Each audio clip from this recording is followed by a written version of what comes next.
Richard Hawthorne was one of America's youngest self-made billionaires owning luxury hotels, technology companies, and one of the most expensive mansions in Beverly Hills, yet almost no one knew his favorite habit. Every few months, he disguised himself as an elderly janitor and quietly worked inside his own mansion. He believed money could buy almost anything, but it could never buy someone's true character. The only way to discover who people really were was to see how they treated someone they believed had no power. Most employees greeted the old janitor with kindness. Some even helped him carry heavy cleaning supplies.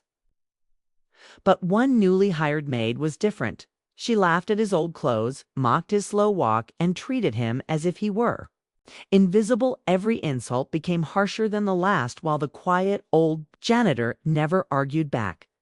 She thought she was humiliating a poor worker. She had no idea she was insulting the billionaire who owned the mansion, and her biggest mistake was only hours away. The Hawthorne Mansion sat on a hill overlooking Beverly Hills, California.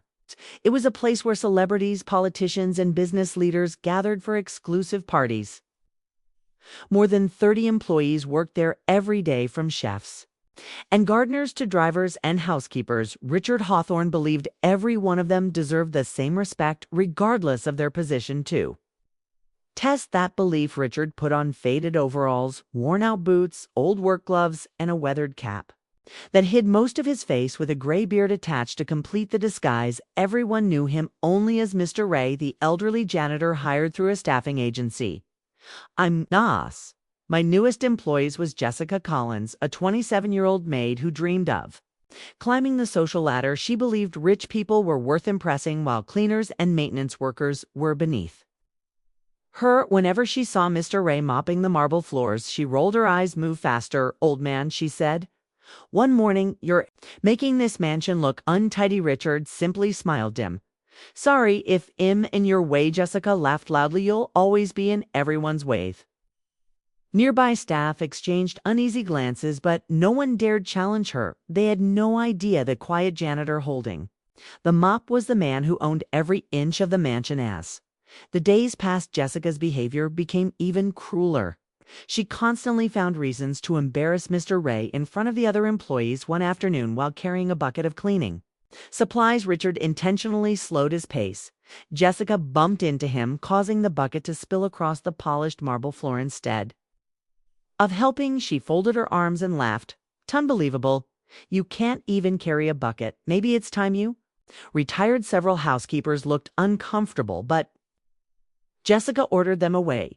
If let him clean up his own mess, that's all he's good for. Richard quietly knelt down and began picking up the supplies without saying a single angry word. Later that week, the mansion prepared for its biggest annual charity gala.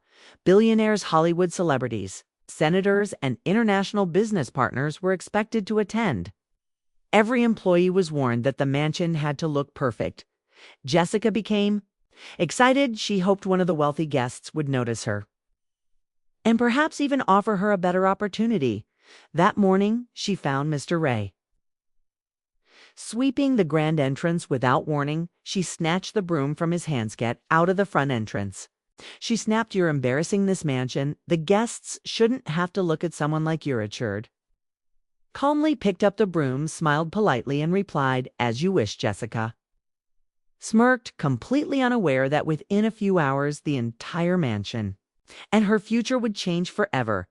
As sunset painted the Beverly Hills sky, luxury cars lined up outside Hawthorne Mansion.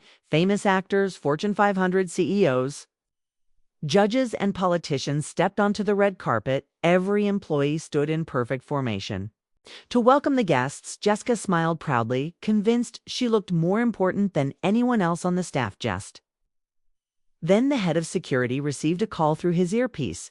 "Everyone, prepare yourselves. Mr. Hawthorne is here."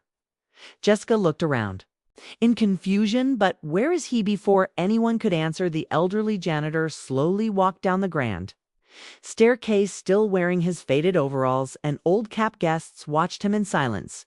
Richard stopped in the center of the ballroom. First, he removed his dirty work gloves. Then he took off the worn-out jacket. Finally, he reached for the old cap. The room fell completely silent as The cap came off his neatly styled silver hair, appeared beneath the janitor's clothes, was a perfectly tailored black tuxedo. The guests immediately applauded. "Good evening, Mr. Hawthorne," they said with respect to Jessica's face turned ghostly white. Her knees nearly gave way. "No, this can't be happening," she whispered Richard. "Look directly into her eyes. For the past month you believed. I was just a janitor today. You finally know who you've been speaking to." The ballroom was silent, waiting to hear what the billionaire would do. Next, Jessica's eyes filled with tears as the truth sank in. She opened her mouth to apologize, but no words came out. The confident woman who had mocked an old janitor now stood frozen before the billionaire owner of the mansion. Richard raised his hand, signaling everyone to remain quiet. "Didn't disguise myself to catch people making mistakes. I disguised myself to discover who treats others with dignity when they believe no reward is waiting for them." He turned toward Jessica. "You never insulted me because I was poor. You insulted me because you believed I had no value." The words hit harder than any punishment. Richard then thanked the employees who had shown kindness to Mr. Ray. The chef, who had often shared coffee with him, received a promotion. A young housekeeper who always offered to help him carry heavy cleaning supplies received a generous bonus and a scholarship to continue her education. Finally, Richard looked back at Jessica, dismissed. "Not because you disrespected a billionaire, but because you failed to respect a human being." Jessica quietly left the mansion, realizing she had lost the greatest opportunity of her life because of her arrogance. From that day forward, Richard reminded every new employee of one simple rule: character is revealed not by how you treat the powerful, but by how you treat those who seem powerless. You enjoyed this story? Don't forget to like, subscribe, and turn on notifications for more inspiring stories every week.